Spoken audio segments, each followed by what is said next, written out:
I want to thank everybody for joining with us today. In particular, I want to thank Price International and Rodney Price for hosting this event today. This is a part of a process that I've been undertaking going across the entire state of Texas over the past few months, getting to visit with local businesses who are contributing to our community, local businesses that may fit within the category of small businesses. Small businesses represent most of the businesses in our state. There's more than 90% of all businesses in the state of Texas are small businesses, and they hire about half of the entire workforce in the state of Texas. And so I've been traveling the state, learning what their challenges are, and then focusing on the state being able to address their challenges either immediately or in the upcoming session. So I want to once again thank Price International and Rodney Price for hosting this. I want to thank Annie Spillman with the National Federation of Independent Business, an entity that deals with small businesses here in the state of Texas, as well as thank all these business leaders around us today who provide a very meaningful input into issues and challenges that they are facing. But before I go into the issues, I want to make one point clear, and that is because of small businesses like this, as well as the entire business community across the entire state of Texas, Texas is the #1 state for doing business in the entire country. And this proven objectively every year that I've been governor. Texas has been ranked by CEOs as the best state in America for doing business. Every year that I've been governor, Texas has won the Governor's Cup for the most new economic development projects that lead to capital investment and to the jobs created. Every year that I've been governor, and actually for the past 17 years in a row, Texas has been ranked #1 in the United States for exports. When you add these and other objectively verifiable facts together, Texas has now risen to having the 9th largest economy in the entire world. One of the most prolific takeaways from that is the fact of this, and that is more Texans have a job today than ever before in the history of our state. Well, to keep these businesses booming, we work in the governor's office to partner with our businesses. Some could be these businesses that we are attracting to the state of Texas, and we want to partner with them to help make sure that they're going to be able to succeed as they move forward. Others are businesses that have been here for a long time, like those who are around this table, and we want to continuously learn about the challenges they face, remove those barriers so that they're going to be able to continue to grow their businesses. One of those things that we do is we work to constantly fast-track the regulatory process so that government helps move at the speed of business, which is exactly what they need. Also, we constantly find ways to cut taxes. Every session that I've been governor, we have cut property taxes in the state of Texas, and we made an income tax unconstitutional, in addition to the fact that there is no corporate income tax in the state of Texas. Well, small businesses like these have made Texas an economic juggernaut. Texas is the #1 state in the United States to start a small business. Texas is the #1 state for small business job growth. There are about 3 million small businesses in the state of Texas. And I've heard today some of the challenges they are facing. And I will tell you this, the challenges that the businesses in town of Texas are facing are very similar, if not exactly the same, as the challenges that businesses are facing across the state. One issue that was mentioned was a supply chain issue. There are constantly supply chain issues about businesses getting the parts they need or other components they need in order to either put together or to sell the products that they have. I talked about what we're doing at the state level to address the supply chain, including my visit to Brownsville last week, where we're working on our ports to make sure that the Texas ports are going to be capable of replacing the California ports as the leading state that businesses across the world can ship their goods to, so that we can deploy those goods faster than they can in California and get them to their ultimate destination far faster. That will be one thing that will advance the supply chain. The other thing is what we've seen with the oil and gas industry increase on a monthly basis and set new all-time records in the amount of oil and gas that they are producing. That will not only assist the supply chain, but also will assist in reducing the inflation that is burdening so many people across the entire country. Another thing that was discussed today, which is common across the entire state of Texas, and that is there simply are not enough people who are applying for jobs compared to the jobs that are available. And even if there are, maybe they don't come with the right skill set. And so we talked about doing a better job of matching the people who are looking for employment with the jobs that are open. And I mentioned the availability of organizations across the state of Texas, such as the Texas Education Agency, as well as local schools, where these businesses can partner with local schools to find the type of employees that will be the best fit for them. There's the Texas Workforce Commission. There's the Texas State Technical College that can train students for the type of job that these employers are looking for. And the beauty of the TSTC is they do not get paid as an institution until the student they're training gets a job. And then at the bigger scale, there are the universities we have in the state of Texas, including UT Tyler, for example. They can get involved with their local businesses here in Tyler, Texas, or in the entire region to make sure that they are working to graduate students with skill sets that fit with the job needs in the local area. And then there are apprenticeship programs that are very effective. The state of Texas passed an apprenticeship program that provides funding to local businesses, so local businesses can train the employees that are right for them and get a tax credit through that process. Another issue that was raised here, but is common across the entire state and common across the entire country, and that is the need for greater access to child care. It's an issue that arose during the time of COVID, and we're working at the state level to onboard more people who are involved in the child care process so that parents who want to go back to work will have a place where the children can be during the time that a parent is at work. In addition to that, I told all the business leaders assembled here today what Texas is seeking to do to make the cost of doing business go down even more. I have rolled out previously a taxpayer bill of rights so that small businesses would receive a property tax exemption. So the way property taxes work for small businesses, they pay property taxes on their real estate property and on their business personal property, like equipment. Under my taxpayer bill of rights, businesses would receive a property tax exemption on up to $100,000 of their business personal property.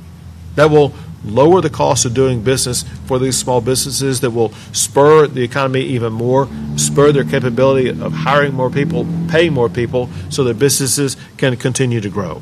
The bottom line is this: the state of Texas continues to keep taxes low and rein in property taxes, to keep regulations reasonable and predictable, to invest in robust infrastructure, and to constantly work to develop the best workforce in America.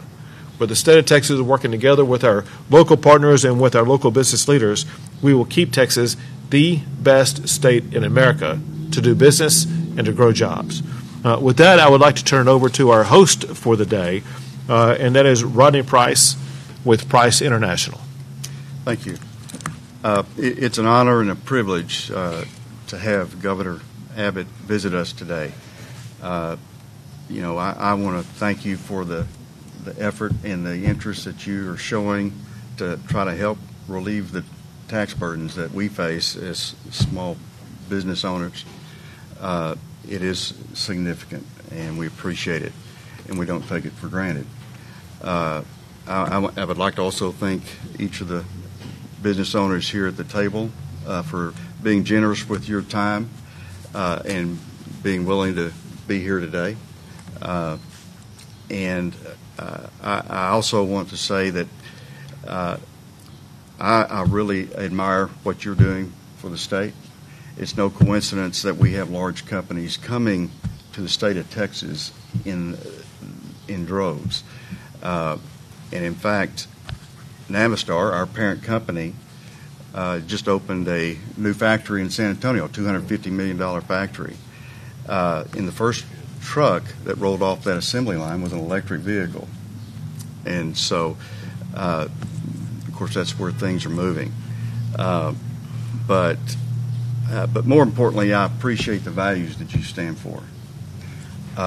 Those are important to us, and I know that those values are what are the basis for your leadership. And I want to thank you for that. Thank you. Appreciate you. You bet. You want to tell us about this truck behind us?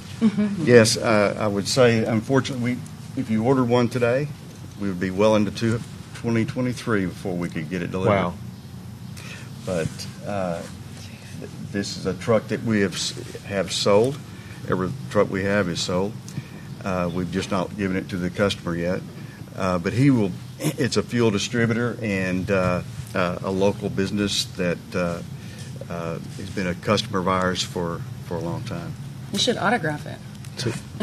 That's an idea. Thank you. I'll do it. So it's not the type of truck that someone living in a neighborhood would buy and park in their garage. No, that wouldn't work out very well. Next, we have Annie Spillman of the National Federation of Independent Business. Thank you, Governor. Well, yes, thank you for having me, Rodney, and all of your crew here. Price International has been a member of NFIB for 52 years. So that's saying something about, I think, both of us. So NFIB truly is the voice of small business in Texas and around the country. And so while we could say we have our pulse on small business, the small business owners are the ones that have the pulse on, our economies and our communities. And as small businesses go, so does our economy, and so do our communities. Obviously, business owners across the country are going through a lot right now, and they were pre-COVID. Before COVID, small business owners identified uncertainty over economic conditions, uncertainty over government action and government regulation among their top biggest problems and priorities. But also on that list were taxes, federal taxes and state taxes. I can say that the reason why these folks are sitting around the table and why just NFIB alone has over 20,000 small business members in the state, but why these businesses are able to operate is because you have kept the regulatory burden down. We still have the uncertainty is what's going to happen on the federal level. Some of the things that have been proposed there don't work for small businesses and don't work for this country, so we'll figure that out. But until then, dealing with supply chain issues and labor shortages can be a little bit, I wouldn't say easier, but easier to swallow when you know that you don't have the government breathing down your back. And in Texas, that's not the case, and we appreciate that. I like that you call your solutions to property tax the taxpayer bill of rights, and that's what it should be. Small businesses have the right to own and operate their businesses in the state, and it is their right to have to have transparency when it comes to taxes. And you did that through your previous legislation, yours that you signed into law and made a priority with really reforming the tax system. And so now this is the next step, like you said. So any amount of money that small businesses can save, they're not going off and buying a third or fourth home or a condo or a jet. They're putting it right back into their business. They're buying more equipment. They're investing it back into their employees. And guess what? Those folks are investing it back into the community. And that's why it works in Texas. And I believe we've got a great model, and I appreciate your leadership on that. I just think the state, we need to also, I always tell when I'm in front of media, please remind everybody to pack your patience when you're at a local restaurant or a retailer and they may not have what you want on the menu, or service is a little bit slower, or you're trying to order something and it's back ordered. It is the state that we are in right now, not physically Texas, but the state of small business and in this country. But we're getting there, and I think with some tax relief, they'll be able to hire some more folks, increase benefits, increase wages, and get that morale back up there for all the customers out there. So thank you. Very good. Thank you, Annie. We'll be happy to take a few questions. Governor Abbott, I was curious, when it comes to this discussion here today, I noticed a variety of different business leaders. Why Tyler and why Price International specifically for this discussion? Well, first, every region in the state of Texas is important to the future of the state of Texas, and that's why I'm traveling across the entire state so that I can learn from regions like Tyler, Texas, about what can we do here to assist them. The issues that we talked about last week in Brownsville, at the Port of Brownsville, were unique to that port. What we're talking about here are issues that are a little bit more unique to these types of businesses into this region. We want to make sure that we have a government in the state of Texas that's going to be working for all small businesses across the state. One thing I know for a fact that will be good for all businesses is if the legislature will pass this taxpayer bill of rights that will reduce tax burdens on our small businesses in the state of Texas. Any other questions? I have one not related That's to all the right. conversation here today. We have some severe weather moving through parts of East Texas or under the threat stretches over to North Texas. I'm just curious, as governor, keeping an eye on it today? Well, listen, we're keeping a close eye on the potential severe weather in this region. It could spawn tornadoes. You never know exactly what may happen. We went through an episode of severe tornadoes a couple of weeks ago, and through local media, through local official alerts, people were able to learn about it in advance, sometimes minutes in advance, and able to take the cover they needed, and it saved lives. And so we urge people to stay tuned to the local media, stay tuned to what your local officials are saying so that you will be prepared. Remember this very important fact, and that is your property is important, but your life is even more important than that. Do everything you can to protect your life and then protect your property.